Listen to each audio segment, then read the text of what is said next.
नमस्कार, मैं हूं दिव्या और आप देख रहे हैं आंखें न्यूज 24। राज्य में भ्रष्टाचार के खिलाफ निगरानी अन्वेषण ब्यूरो ने बड़ी कार्रवाई करने की तैयारी कर ली। निगरानी से प्राप्त तथ्यों के आधार पर वर्ष 2025 में 8 भ्रष्ट अधिकारियों और जनप्रतिनिधियों के करीब 4.14 करोड़ रुपए की अवैध रूप से अर्जित संपत्तियों को राजसात किए जाने का प्रस्ताव संबंधित सक्षम पत्रिका भेजा गया है।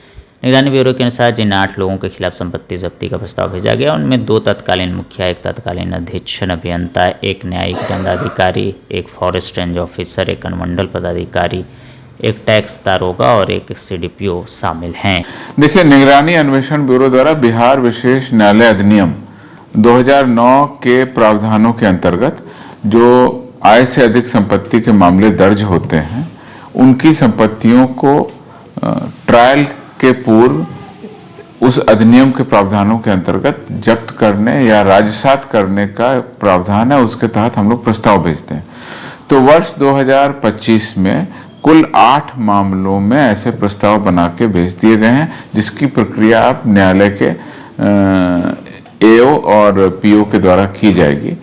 तो अथराइज ऑफिसर के न्यायालय में ये सुनवाई होगी, जिसमें संबंधित पदाधिकारियों को पर्याप्त मौका दिया जाएगा और उसके उपरांत न्यायालय अपना फैसला सुनाएगा कि इनकी कितनी संपत्तियों को राजसात किया जाना है।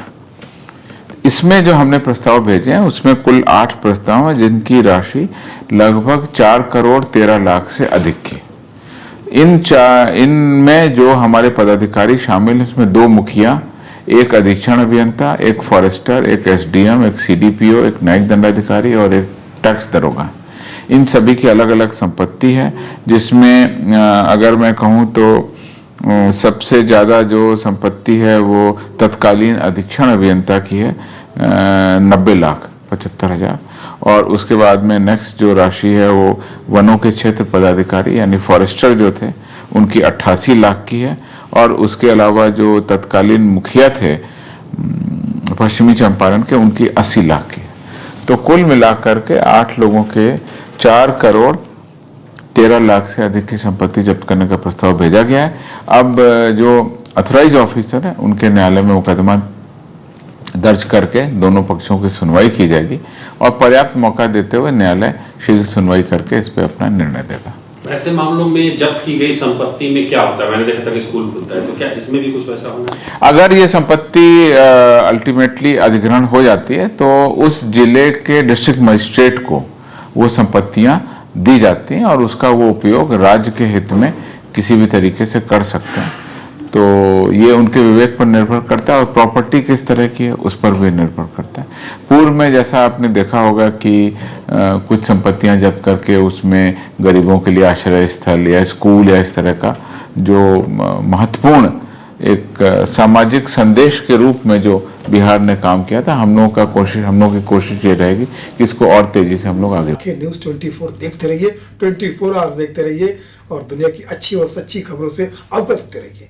आंखें न्यूज़ 24 कभी नहीं करेगा आपको बोर। अगर आपने अभी तक हमारे चैनल को सब्सक्राइब नहीं किया है तो हमारे चैनल को जल्द से जल्द सब्सक्राइब करें, लाइक करें, शेयर करें। राजधानी पटना में कई वर्षों से शिक्षा में उत्कृष्ट योगदान दे रहा है Lohia Nagar Mount Carmel high school Kankarbagh Patna, जहां नर्सरी से कक्षा 12वीं तक की होती है पढ़ाई।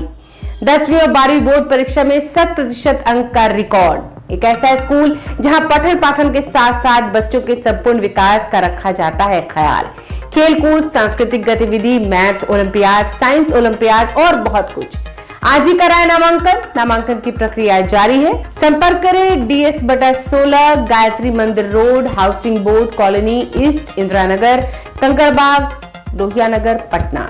हमारा पिन कोड है 800020।